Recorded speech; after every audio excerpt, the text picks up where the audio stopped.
devons ensemble avoir conscience que nul autre que nous-mêmes ne viendra sauver notre nation et que cela exige de chacun de nous une mobilisation tous azimuts.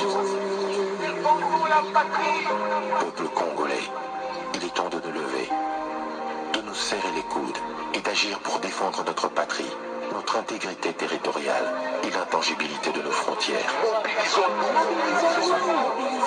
La République démocratique du Congo est victime d'une nouvelle agression rwandaise et des actes criminels et terroristes du M23.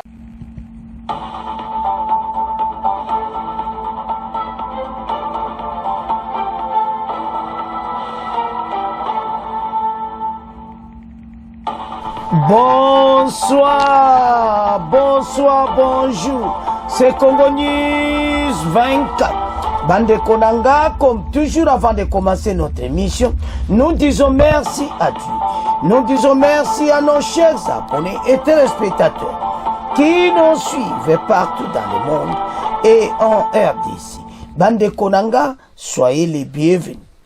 À la une, chers téléspectateurs, on va commencer cette émission Bande Konangai Tokoloba sur état-major. D'abord, Awa Tokoyo Bakoloba sur qui est Banza origine naïe et comment il y a que ça la grand boulot. Wana première partie Tokoyoka l'émission Oyo. Et puis deuxième partie Oye Yindi Far ça déployé ba hélicoptère de combat et puis Sukhoi pour détruire l'armée rwandaise. Alors, Ali Mbongo, Ezaki a fait ce matin, et puis, Kalate, toujours son guerre, et Zawana na Ali Mbongo, entre Yanguna Mombasa, Dobitumba, Ezako Sagana Mouti. Alors, toujours récupérer Ali Mbongo. Faire des saisons qui ne mènent non offensive. Alors, Banamboka, toko développer ensemble beaucoup yoka, Masolo, et puis, message moko, Kitoko. Chers téléspectateurs, émission Nabissé Bandi, comme d'habitude, Tokoban émission Nabissé pour couper sa bonne nouvelle Oyo. Il y a le chef de l'État était attendu à Kananga, mais moi qui était le chef, qui était passé Kananga, Peneza qui mon boulot, alors bah reporter arrivé na Kananga.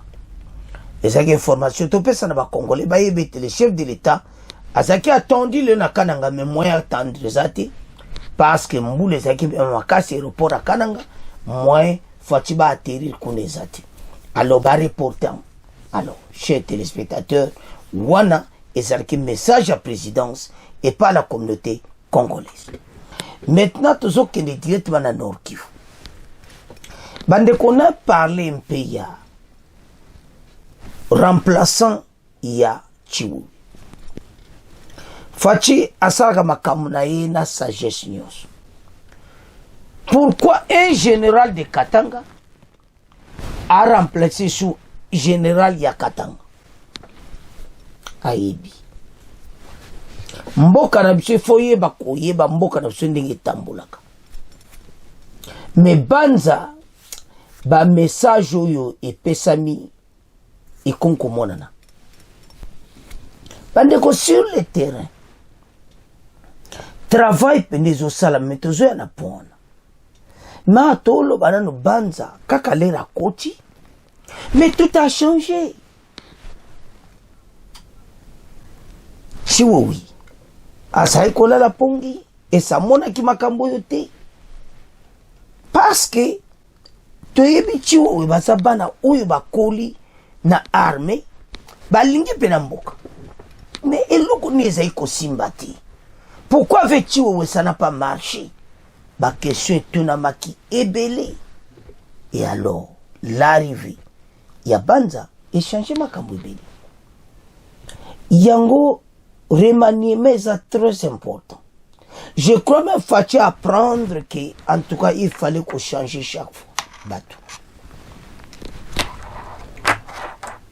Pas seulement oui, et Chico. Chico Chitamboué, jeune Congolais, objet Solingi. Mais pourquoi ça n'a pas marché? Est-ce que ba colonel Azaki na bango? Message est ça qui clair. C'est ça ma question. Bandeko, quand on remplace Mandevu na place na yi, changement total. Message e wutina likolo e paya commandant ya sika. Bandeko, remise reprise salamakina na mona ba remise reprise abouiti. Très rapide. Faut voir que matière est là qui est vraiment d'urgence. Maintenant, Balobi Banza, Azakina, maison militaire à chef de l'État. Alors, sous la présidence, Azaki général, mais Azaki la maison militaire. À partir de la présidence, faut-il lui pas mon soutien. Moutouya yebi bien à travailler à la présidence. Chef d'état-major. Et Chiwewe, yo yaka la présidence. Donc, si vous comprendre, mokota ko mona mabe, mokota do Chiwewe pe, azane dako. Donc, à mona mabe, il est toujours en fonction. Atali bana mboka na bana mboka. Alingi Chiwewe musale zo samati. A changé. Et le changement pays ba fruit moko kitoko à l'est neto loba awa. Bakamba c'est le fait tali sous phare des cités. Nous allons nous battre pour la patrie. Pourquoi Chiwewe wasala ki amuti? C'est quoi yo? La question que tout là. Et puis neto ebi Chiwewe jamais ko trahir mboka. Photos à la clé. To côté là était ma ko trahir mboka ti. Alingi mboka. Les systèmes de travail zaki malamuti ou bien bato musoza au travailler na bango. Pasana bato Kagame. Chiwewe peut-être eba kite bazo rouler.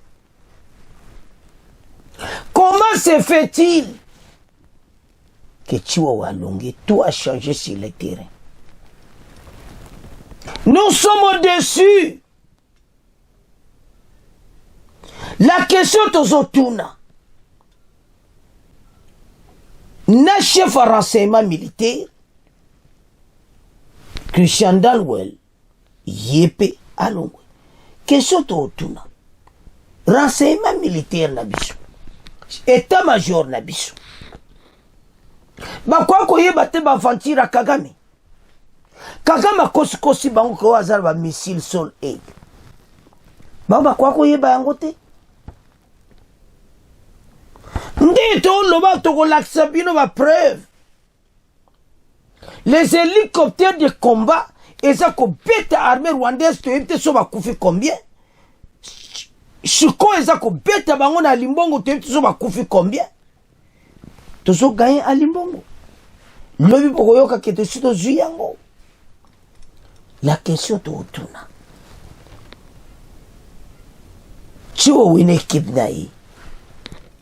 Renseignement militaire, une équipe naïe. Baïba était ba aventure à Kagame à missile sol air.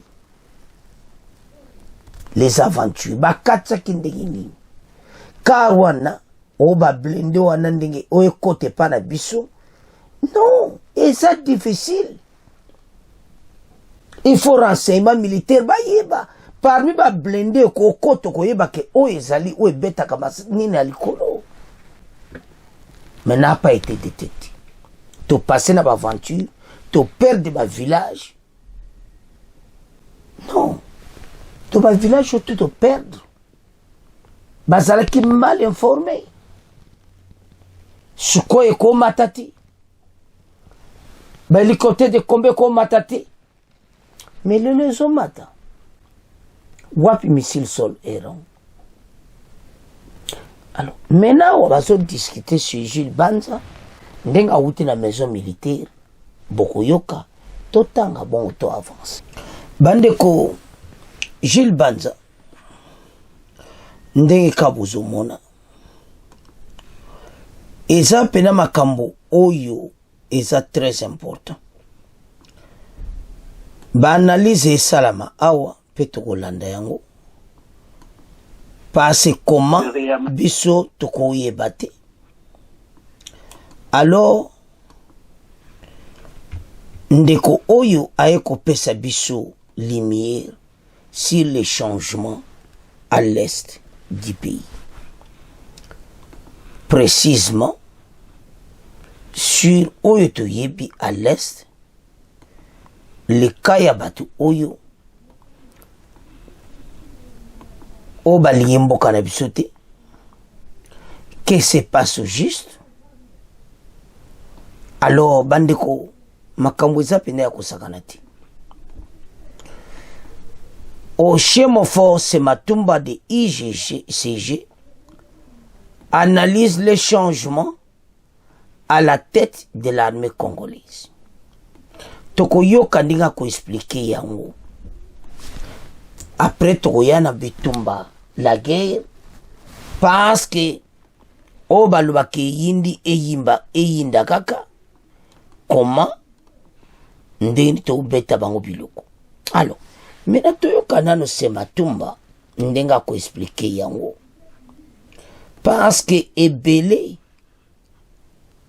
bazibiti ebele bazomona kake a ezali nango clarté que se passe juste ba analyse oyo eza très important pour mboka ezo senga ba congolais ba comprendre pourquoi banza azawana les armées de la République démocratique otanga na sewana na sewana bomona na se na côté droite les armées de la République démocratique du Congo ont désormais un nouveau commandant. Le président Félix a nommé la semaine dernière le lieutenant Jules Banza Milambwe comme nouveau chef d'état-major. Alors Toyo Kanano ndenge se Matumba a ko expliquer yango o aza analyste Toyo Kaendenga ko expliquer parce que belé bazo comprendre te et belé baza komona ngo kaka boeme se Matumba a komé ko expliquer biso yango cette situation. Bandeko eza situation moko ba congolais otungisa biso mingi ba défaite autojugée à l'est. Mais sans plus tarder, Tolanda se Matumba bongo to avance. Et par l'observation de la débâcle de l'armée sur le terrain de bataille au Nord Kivu, où cette série de défaites a été imputée dans l'opinion et peut-être aussi au plus haut niveau à un mauvais arrangement des troupes sur le terrain et donc à un problème de management militaire. Donc c'est une rectification pour essayer d'exercer la tendance sur le terrain. À la tête des armées de la République démocratique du Congo, du lieutenant général Jules Banza Milambwe. Mais qui est-il? Qu'est-ce qu'on connaît de lui? Il vient de la maison militaire du président Tshisekedi, donc c'est quelqu'un de proche. Il était le commandant adjoint de la maison militaire, donc il était l'adjoint du général Ntumba, le tout-puissant général Ntumba, mais surtout il vient aussi de la province du Haut-Katanga. Donc c'est quelqu'un du Haut-Katanga qui accède au commandement de l'armée et il a la réputation d'être un excellent militaire qui a fait ses preuves, qui a fait de bonnes écoles et donc on peut espérer qu'il va faire la différence sur le terrain. Et la maison militaire du chef de l'État, c'est le noyau même de la conception de la stratégie militaire du pays.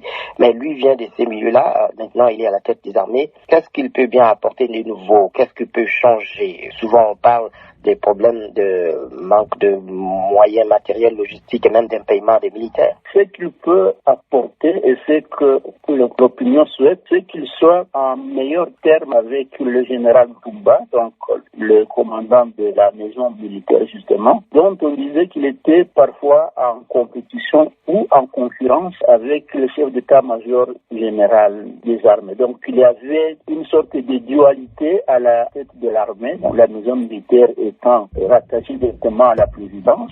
Et donc comme c'est quelqu'un qui vient de l'institution présidence, dirais-je, bon, on espère que la collaboration sera plus fluide et que les chaînes de commandement seront plus claires et que cela va se traduire sur des résultats sur le terrain. Est-ce que vous pensez que cela sera bien accueilli au niveau de la base, c'est-à-dire au niveau de ceux qui exécutent les commandements, parce que parfois on accuse beaucoup de choses, hein. On voit des vidéos des militaires qui se plaignent et autres, quoi. Bon, de toute façon, il y avait beaucoup de murmures, donc une sorte de mécontentement, pas seulement chez les militaires, mais aussi chez les civils, qui mettaient en doute la bonne volonté et la capacité du commandement sortant par rapport au front. Et on accusait d'ailleurs parfois nommément les commandants seconds, donc le chef d'état-major général adjoint, qui était déployé au Nord Kivu comme commandant des opérations, chef des opérations, le général Chico, et son adjoint, le général Kabundi, de collusion avec l'ennemi ou de manque de courage face au M23. Et bon, les deux ont été relevés du terrain et sont envoyés à la zone de défense 1 à l'ouest. Bandeko tolandi biso nyonso. Analyste se matumba ndenga expliquer yango. Makambo toyaka nango mpo topartage interview wana batune ba question. Mais awuti na maison militaire à présidence influence kozande nda comme état major et tout ça. Et ça confiance. Il y a outil pas chef de l'État na maison militaire à chef de l'État. Et maintenant Chiwewe a remplacé na conseil il y a défense à chef de l'État. Il est accueilli maintenant chef d'état-major. Il faut te féliciter car l'air moko ba nomination moko zamboka. Bon moni na affaire étranger biso le retundu la longue to ba kozwa nani. To mona ile biso maman Teresa au la grand boulot. Moto zo mona pena ke wi facha zo raisonner pena pona mboka kitoko. Mais soko zo tala ba critique musuna ibita.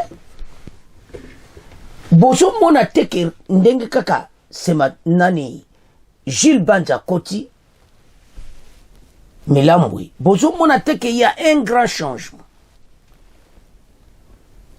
Chiwo waza mona mboka. Mais ça n'a pas marché. Yemo Chiwo wa yebi. Pourquoi ça n'a pas marché? Mais on regrettait de la poste parce que a je poste monsieur la présidence. Malgré wane zalaki ya likolo kitoko. Alors, maintenant, tango Banza Milambwe a remplacé, tozo mona makami nene konko salama. Armée rwandaise a comme na sama ko na biso. Kagame le boko na litama. C'est fini. Et ça fait batu oyo. Fa desa ko zonga simate so landage mission na bisa lobité. Kene ko tala to zonga sous simati. Nous allons marcher sur l'armée rwandaise et nous allons détruire cette armée. To landi wana. Batu me kize se influence na wuti na présidence, influence ko zala nini. A wuti pas chef de l'État. A sana communication directe na chef de l'État. A yebinde baso la ka déjà. Message le ka kitoko. Tout a changé. C'est pour cela que mon konzambo kazolo banabango, il ne négociera jamais avec les terroristes du M23. Il lobby makabwebele. Il lobby que guerre yo biso to polati. Tango zolo bayango, ezola sa clairement message pa Kagame que otinga ko gaenga te na est. Yonde kene Luanda kene ko signer accord wana. Ojo ba Sudana yo obima na bango. Facha répétant plusieurs fois. Ça me dit devant ma député ba sénateur. Il a tout dit. Alors, il va sénateur, va député, va membre union sacrée, que à côté, quand la gens qu'on négocie na batouanati. Coquille vide. Wana baza bato a Kagame. On se mona. Ba marionnette à Kagame. Ça ne marcherait pas avec ces marionnettes de Kagame des terroristes. À côté, à côté, na bangoti. A lancé message directement à la communauté internationale qu'il est temps. Donc, directement la guerre.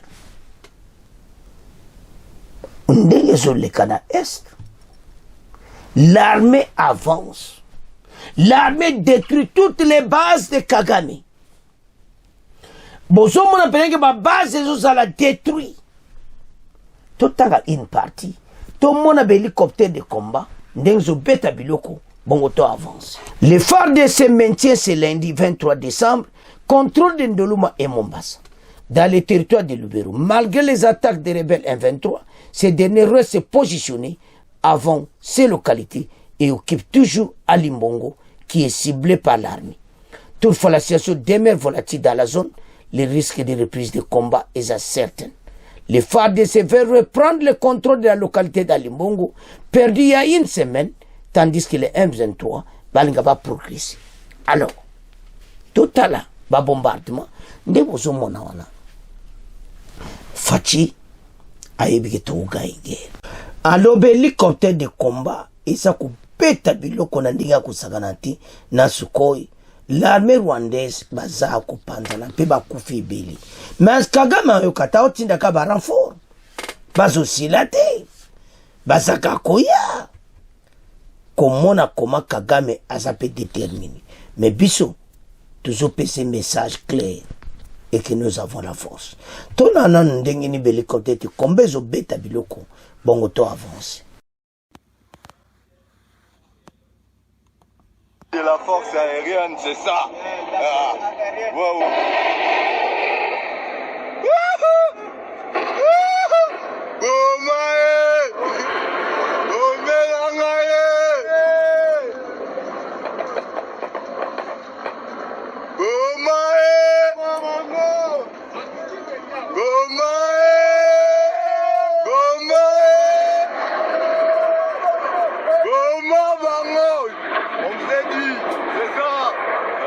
C'est la force, on s'est dit, c'est la réalité. Ouais, ouais. Oui, on s'est dit, c'est ça, c'est la force. Bandeko tolandi biso nyonso ndenge nini hélicoptère de combat eza kokitisa masasi eza kosakana te ke bango il faut bayoka et puis basede à Limbongo. Donc que la bango jamais à Limbongo passe ses arbres stratégiques. Bokoyoka, toujours un point à Bokoyoka. L'armée a continué à enfoncer. A bani ko attaquer, belito ko de combat bani ko nyata. Place ba Congolais maintenant ba ko tuna ba question. Chiwewe. Na bato ya renseignement militaire au Balongwe. Bayeba kiteti missile sol air ezaki ba farce Kagame. Wapion. Ezaba makele la Kagame dans un pays étranger, oya po kitselo kona likolo mais Kagame azana problème. Il n'a pas ko banga ko sala yango. C'est pour ça qu'ils ont mis ba aventure na bango que bazana missile sol air. Baza détruit totalement. Lobi tokoyoka ki Limbongo base fade sazana Limbongo. Bitumbezo toka Limbongo Mombasa na katikati wana me fade se diaza na kati ya Limbongo. Bitumbeza ko sakanate. Fade sa zoluka récupérer Limbongo et puis bango pe bazolinga ba attaquer Mombasa. Ça n'a pas marché tellement que des hélicoptères de combat ils ont bombardé bango. Na ba position nyonso bolandi wana FARDC na zoganga boma bango et puis bakosila. Ça c'est la force de l'armée congolaise. Bao nyonso baza ko douter pona mboka botika. Nous avons une force et nous allons contrôler cette force et nous allons dominer cette force et puis tokozali kolona yango. Ba Congolais, levons-nous ensemble. Tobunda ensemble. Togaye cette guerre. Kagame a détruit totalement. Moral et baby n'a pas impérialiste. N'a pas de cop nyonso mayele sili. Bazo talame. Félix Tshisekedi a très sage. Comment alekil biso mayele? Biso kansa kindenge makamangole simbite. Kote oya ko cédé. Mbara mo facha pesi réponse. Que je ne akotikala jamais. Pas de négociation avec les terroristes et M23. Les marionnettes de Kagame. Kagame akenda Angola a signé abimisa armée na RDC. Message à Fachezo laksa clairement que biso to gagne guerre. Wana soloba bande ko ngwabi atika ba jeudi. Bino ba commenter ba jale lo armée na binesa et lokoti. Ozanani. Oza congolais. Je vous dis la vérité de Makamba Est. Makambo milliers de villages et ati. Il faut ça là pour l'armée. Il faut le bas pour l'armée. Ce qu'on a vrai journaliste, au qu'on reporter pour l'armée nabino, le pays est attaqué. Tant que journaliste à l'Ukraine, quand Bazaki attaqué la Russie, Bazako côté la armée na bango, Bazako bon ça va faire union sur la armée, Bazako le bas pour la armée, c'est ça au journaliste union sur congolais, il faut la loba. Tant que tu loba te tu zama bé. Votre pays est attaqué. Yozo salo milliers de villages. Namakambo bisote. Fande se beta bango biloko. Silisa bango ba bengana bango na mboka na biso. Mutakoyoka bango mawazati. Bango ba détruire ce pays. Alors. Totanga toyoka. Makamonde zoleka. Bongo to avance. Les FARDC ce matin. Les FARDC et les RDF 123 soutenus par le Rwanda se sont affrontés lundi matin. Pour bon monake, makambo zaminen. Donc RDF 123, lelo ezaki ako sakanati bandeko. Donc bango bazo sala nyonso kaka balinkaka ba attaquer biso. Et se sont affrontés autour de la localité de Mambasa, située à 60 km de Lubero, sont contrôlés par l'armée. Les rebelles tentaient de déloger les FARDC qui ont riposté en utilisant des hélicoptères de combat et l'artillerie lourde. Yamba Bilokamoto! Yamba Bilokamoto! Bango Toubaza détruit. Congolais, lève-toi. Tellement pour la patrie. Et c'est sous-tenti, il y a côté la gauche-droite, et comme étant bisonyonso, tozala pour notre armée, et puis to détruire cet ennemi, ou azo dominer mboka na biso, azo kansako gagne biso. Voilà! Artillerie lourde utilisant les hélicoptères de combat. Alors, sans plus tarder, toyo que zo le kana terrain, bongo to avance. Dans le Nord Kivu pour parler du théâtre des combats. Un calme précaire règne depuis cet après-midi sur la ligne des fronts dans le sud du territoire de Lubero. Ce matin, les FARDC et les rebelles du M23 appuyés par le Rwanda se sont affrontés autour de la localité de Mambasa située à 60 km de Lubero centre et contrôlée par l'armée. Les rebelles tentaient d'y déloger les FARDC qui ont riposté en utilisant des hélicoptères de combat et de l'artillerie lourde. Les lignes de défense des deux parties n'ont pas bougé. Les FARDC maintiennent leur contrôle sur Ndoluma et Mambasa, tandis que le M23 reste positionné avant cette localité et occupe toujours Alimbongo. Toutefois, la situation demeure volatile dans la zone et le risque de reprise des affrontements reste élevé. Les FARDC veulent reprendre le contrôle de la localité stratégique d'Alimbongo, perdue il y a une semaine, tandis que le M23 cherche à progresser et avancer vers Mambasa et Ndoluma. Chers téléspectateurs, nous avons suivi. Ndeto lo bana pokwa lelo penda accalmé. Mais ce matin, FARDC va utiliser l'artillerie lourde. Donc il y a plusieurs pertes du côté des ennemis. Ba koufi ebele ce matin, c'est lundi matin. Lobby, toko yoka parce que FARDC faut Alimbongo. Plus coûte que pour passer au hôpital à mon zana Limbongo. Et cet hôpital, il faut tout récupérer, il faut aménager en haut. Et ça place sur l'hôpital à mon Nord-Kivu. Alors, et ça ville stratégique à Limbongo. Et ça place où il faut biso do Zalawana. Faire des salubis toujours récupérer en haut. Par tous les moyens. Notre armée a bita bango biloko. Ils sont morts. Bakoufi et belé. L'hélicoptère de combat, ils ont bita bango masasi. Basa na place terre. bayela biso bikeko na bango tozana ba missile sol air wapi yango esili na bino yango toyesa bana mboka ke tozala déterminé tolinga mboka Kagame ses hommes bazokoma na suka bo nyonso bakende kuna bata PPRD tous ces gens bazokende na suka. Nous allons gagner cette guerre et l'hélicoptère de combat ndenge beti biloko il y a plusieurs morts ba Rwandais à Alimbongo oyo kaka à feu mais va confirmer na noté surtout yango complètement jusque là armée rwandaise azana nakati Alimbongo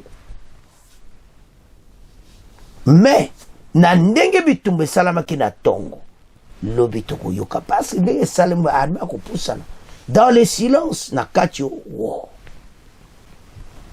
Kagame ses hommes boasi ba pakata kimbango beliko tenga na mone zo bombarder wana ke bazo ganga boma bango mais ces gens sont finis. Congolais, lève-toi. Et ça pays na yo et ça les aloza journalistes et ça aloza nani loba pona farde c'est bende le koyate ce sont nos ennemis qui to badja la détruit ale ba kene na mboka na bango ba eko bebisa mboka na biso. Ça fait mal. Bande ko susio na zana ngoso natali edresse na ngai. Ah! Ba mindelo bazamabe. Ils savent que soto tiki République démocratique du Congo tranquille. Na ba richesse bazana ngo. Pays comme le plus puissant au monde. Les blancs le savent.